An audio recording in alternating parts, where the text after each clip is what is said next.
Victor Stanton's shoes clicked loudly on the marble floor. Each step echoed through the giant mansion like a drum. Today was the biggest day of his life. In his black briefcase, he carried papers that would make him richer than a king. Millions and millions of dollars waited for him. All he had to do was drive to the city, sign his name, and shake some hands. Today changes everything, he whispered to himself, straightening his expensive tie. The morning sun poured through the tall windows, making the golden decoration sparkle. Everything in Victor's house cost more money than most people would see in their whole lives. Crystal chandeliers hung from the ceiling like frozen waterfalls. Paintings covered the walls, each one worth more than a car. Victor loved his beautiful things. They reminded him that he had won at life. But as he walked toward the front door, something strange happened. A small girl jumped in front of him. She wore a bright red dress that looked too big for her tiny body. Her dark skin shined with sweat, and her eyes were wide with fear. Victor recognized her, Almamira, the daughter of Rosa, his maid. "Please, sir, please." Almamira cried out. Her voice shook like leaves in a storm. Victor stopped walking. "What are you doing? Move out of my way, child." But Almamira didn't move. Instead, she did something that made Victor's heart skip a beat. She dropped to her knees right there on the cold marble floor. Tears rolled down her round cheeks. "Please, Mr. Stanton, don't go outside. You can't go outside today." Victor felt confused and a little angry. "What are you talking about? I have an important meeting." "Move." "No." Almamira grabbed the edge of his coat with her small hands. "If you go outside, something terrible will happen. They're waiting for you. Bad men are waiting." Victor tried to pull away, but the girl held on tight. Her tears fell faster now, dripping onto his expensive shoes. "Let go of me this instant." Victor's voice got louder. "Almamira." Another voice filled the hallway. Rosa rushed toward them, her cleaning apron still tied around her waist. Rosa had worked in Victor's mansion for 5 years. She cleaned his floors, cooked his food, and never complained. Her face looked worried and sad. "I'm so sorry, Mr. Stanton," Rosa said, reaching for her daughter. "Please forgive her. She doesn't mean to." "Mama, tell him." Almamira interrupted, still crying. "Tell him what I heard. Tell him about the phone call." Victor's eyebrows pushed together. "Phone call? What phone call?" Rosa's hands trembled. She looked at her daughter, then at Victor, then at the floor. "Sir, Almamira heard something she shouldn't have heard." "What did she hear?" Victor demanded. Almamira stood up, wiping her nose with her sleeve. "I heard Mrs. Stanton on the phone last night. I was walking past her room to bring Mama some clean towels. The door was open just a little bit." Victor's stomach felt strange, like butterflies were fighting inside. "And she was talking to someone," Almamira continued, her voice getting quieter. "She said, 'Make sure it happens today, when he leaves the house. Don't miss.' Then she said your name, Mr. Stanton. She said, Victor won't know what hit him." The hallway suddenly felt very cold. Victor's briefcase slipped from his hand and crashed on the floor with a loud bang. Paper scattered everywhere like frightened birds. That's impossible," Victor whispered. "My wife would never." But even as he said the words, doubt crept into his mind like a shadow. His wife, Catherine, had been acting strange lately. Cold, distant, always on her phone, whispering conversations that ended the moment he entered a room. "Sir, my daughter doesn't lie," Rosa said firmly. Her voice was strong now, protective. "I've never taught her to lie. If she says she heard it, she heard it. But why would Catherine want to hurt me?" Victor asked, though he was really asking himself. "We have everything. Money, houses, cars. Maybe she wanted all for herself." Almamira said quietly, "Without you." Those words hit Victor like a punch. His mind raced. The business deal he was about to sign would put everything in his name. All the money, all the property, everything.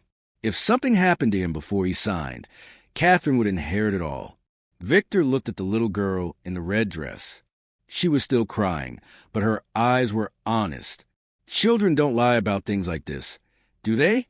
Where's my wife now? Victor asked Rosa. In the bedroom, sir.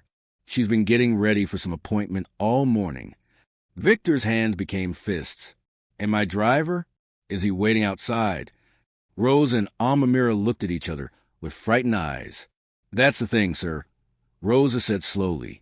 I saw a different man in the driver's uniform this morning. It wasn't James. I didn't recognize him at all. The butterflies in Victor's stomach turned into stones. His regular driver, James, had worked for him for 10 years. James would never miss a day without calling. Someone replaced my driver, Victor said, the pieces clicking together in his mind. Someone Catherine knows. Please don't go outside, Almamira begged again. Please, Mr. Stanton. I don't want you to die.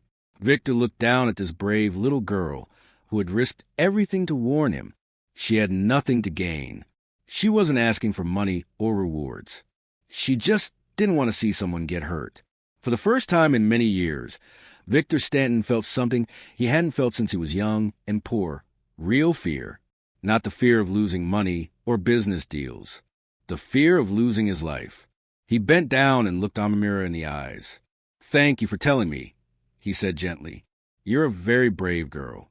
Then he stood up and looked at Rosa. Lock all the doors. Don't let anyone in or out. And bring me my head of security. Now! Something terrible was happening in his perfect mansion, and Victor needed to find out the truth before it was too late. Marcus, the head of security, arrived in less than 2 minutes. He was a tall man with muscles like a superhero and eyes that never stopped watching. Victor had hired him 3 years ago because Marcus could spot danger from a mile away. Sir, what's the emergency? Marcus asked, his hand resting on the radio clipped to his belt. Victor pointed toward the front of the mansion. Check the security cameras. Tell me who's outside my gate right now. Marcus pulled out a tablet from his jacket. His thick fingers moved quickly across the screen, pulling up camera feeds from all around the property. Victor, Rosa, and Almamira crowded around him, watching. The first camera showed the main gate. A black car sat there, engine running. Smoke puffed from the exhaust pipe like dragon's breath. A man in a driver's uniform stood beside it. But even on a small screen, Victor could see it wasn't James. That's not my regular driver, Victor said, his voice tight. Marcus zoomed in on the man's face. The stranger looked nervous, checking his watch every few seconds. His eyes kept darting toward the mansion like a cat watching a mouse hole. There's more, sir, Marcus said, swiping to another camera.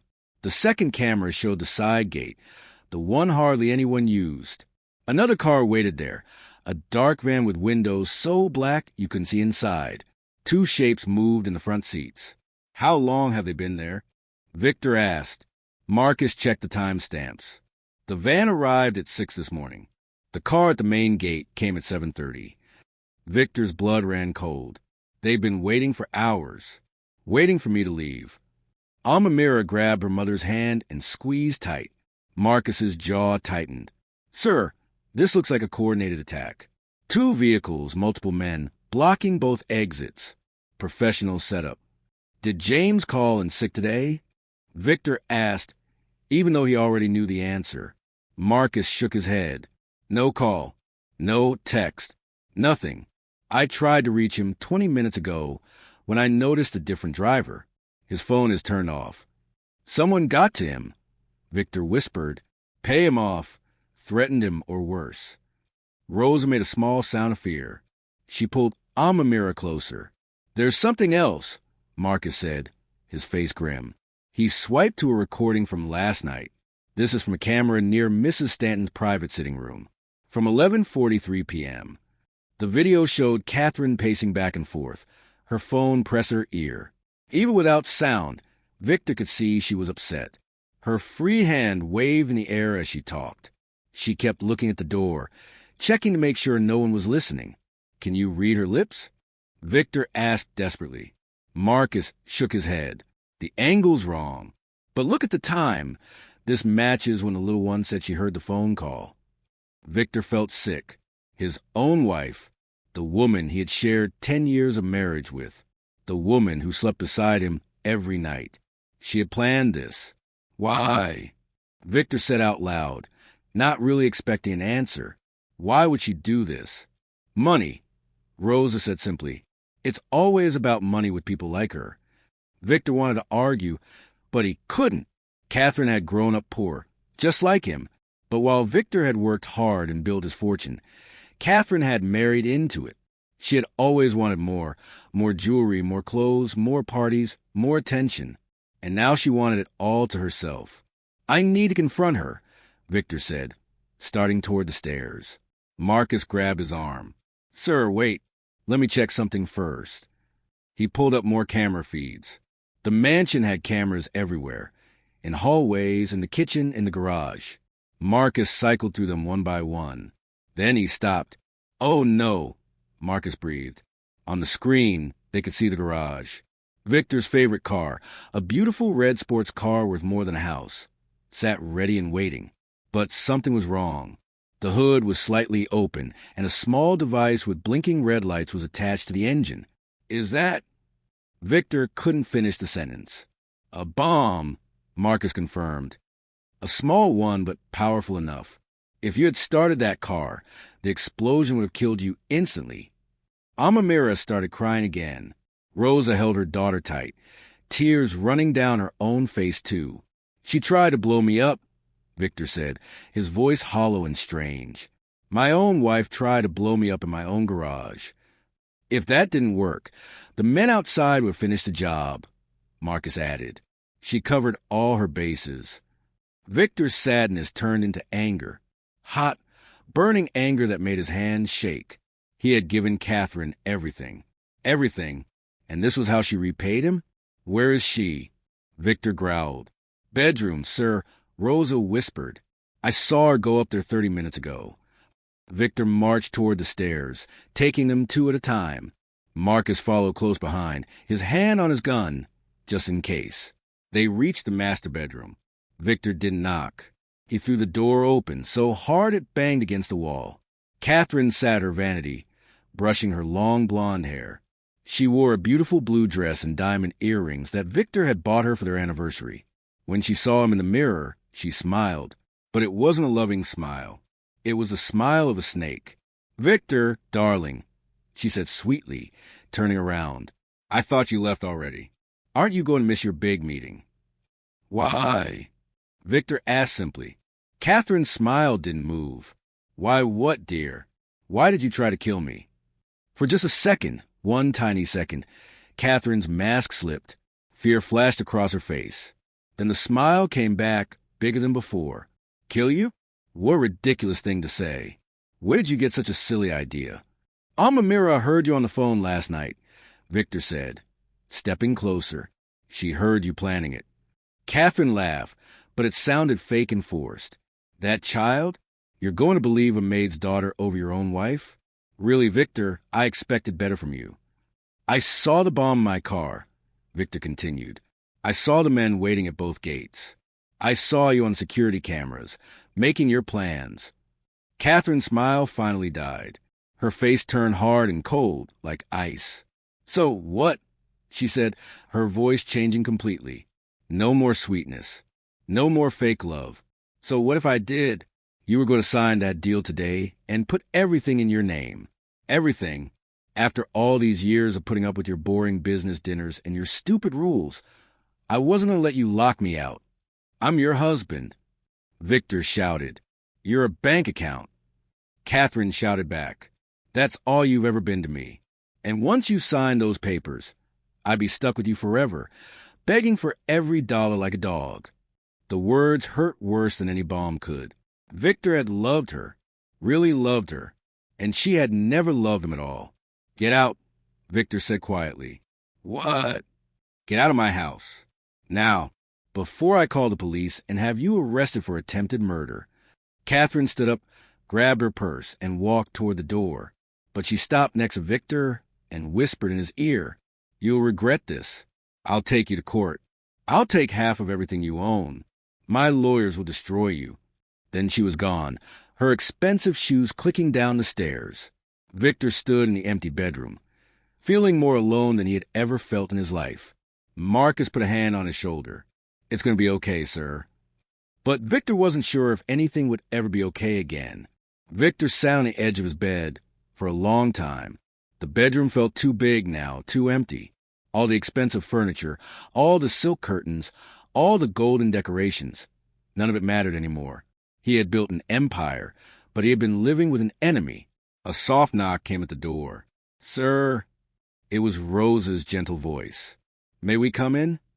"Yes," Victor said, not looking up. The door opened slowly. Rosa entered first, and behind her came Amamira, still wearing her bright red dress. The little girl's eyes were red from crying, but she walked straight to Victor and stood in front of him. "Are you okay, Mr. Stanton?" Amamira asked. Victor looked at this brave child who had saved his life. She wasn't asking because she wanted money or favors. She asked because she genuinely cared. "I don't know," Victor answered honestly. "My wife tried to kill me. The person I trusted most in the world wanted me dead." "Not everyone," Amamira said softly. "Mama, and I don't want you dead. We want you to be safe and happy." Something broke inside Victor's chest. Tears came to his eyes. The first tears he had cried in 20 years. He had been so focused on making money, on being successful, on having power, that he had forgotten what really mattered. "Why did you warn me?" Victor asked Amamira. "You could have stayed quiet. You could have pretended you heard nothing. Why did you risk making Mrs. Stanton angry?" Amamira thought for a moment, her small face serious. "Because it's wrong to let bad things happen when you can stop them. Mama always tells me that good people help others, even when it's scary." Rosa put her hand on her daughter's shoulder, pride shining in her eyes. Victor wiped his tears and stood up. He walked to the window and looked out at his massive property. The gardens, the fountains, the 3-car garage, the Olympic-sized swimming pool. He had everything a person could want, but he had been so lonely. "Rosa," Victor said, turning around, "how much do I pay you?" Rosa looked confused and a little worried. $15 an hour, sir." "That's insulting," Victor said. "You work 60 hours a week. You cook, you clean, you manage the other staff. You've been loyal to me for 5 years, and I pay you less than my gardener. Sir, I'm not complaining." "I know you're not," Victor interrupted. "That's the problem. You never complain. You never ask for more. You just work hard and take care of everything, and I never even noticed." He walked over to his desk and pulled out his checkbook. His hand moved across the page, writing numbers that made Rosa gasp when she saw them. "That's $50,000, Victor said, handing her the check. "A bonus for saving my life. For raising a daughter brave enough to do the right thing." Rosa's hand shook as she held the check. "Sir, this is too much. I can't." "You can and you will," Victor said firmly. "And starting tomorrow, your salary is $100,000 a year." Rosa's knees went weak. She sat down hard on a nearby chair. 100,000? But that's more than you deserve? No, it's less than you deserve. But it's a start. Amamira hugged her mother tight. Both of them cried happy tears now. But Victor wasn't finished. "I have a question for both of you," he said, kneeling down so he could look Amamira in the eyes. "Would you like to live here? Not as employees, but as family?" Rosa's mouth fell open. "Sir, what are you saying?" "I'm saying that this house has been empty for too long. Empty of real love, real trust, real loyalty. Catherine never loved me. She loved my money. But you too. You risked everything to save me, and you didn't want anything in return." Victor's voice got stronger, more certain. "I'm 52 years old. I never had children. I always wanted them, but Catherine said they would ruin her figure. Now, I understand. She never wanted a family. She wanted a bank account with legs." He looked at Amamira. "You are braver than any soldier I've ever met. You are kinder than any adult I know. And you are smarter than people 3 times your age. Would you let me be like an uncle to you? Would you let me help take care of you and your mother?" Amamira threw her arms around Victor's neck. Yes, Mr. Stanton. Just call me Victor," he said, hugging her back. Or Uncle Victor, if you want. Rose was crying so hard she could barely speak. Sir, Victor, we don't deserve this. Yes, you do, Victor said firmly. And I need you, both of you. I need people around me who tell the truth, who do the right thing, who care about more than money. Marcus appeared in the doorway. Sir, the police are here. They've arrested the man at the gates.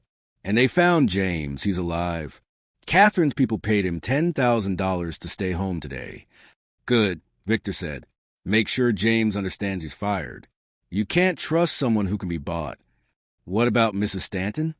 Marcus asked. Victor thought for a moment. Let her go.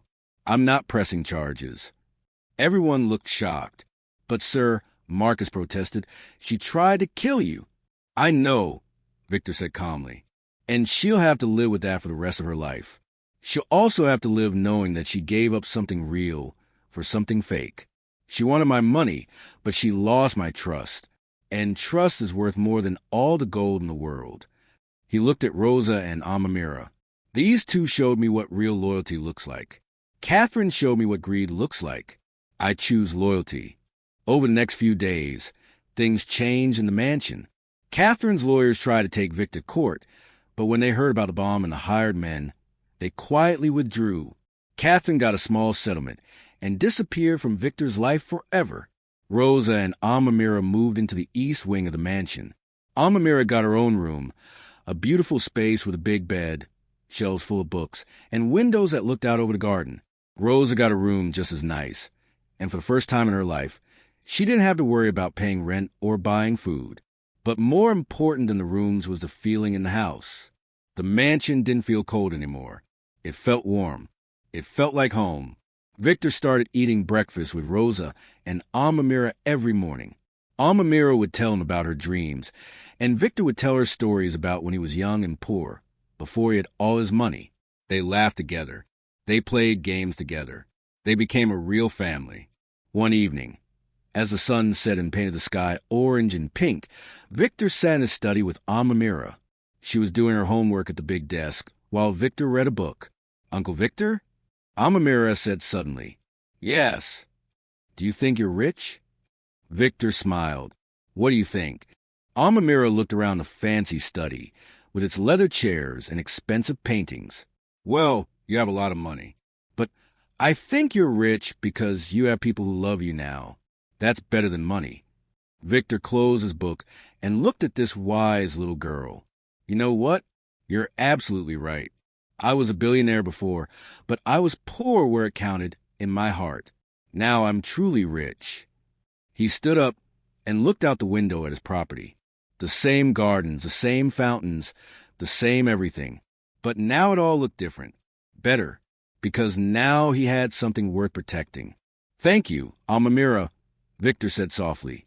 You saved my life twice, once from the bad men, and once from being lonely forever. Amamira ran over and hugged him. You're welcome, Uncle Victor.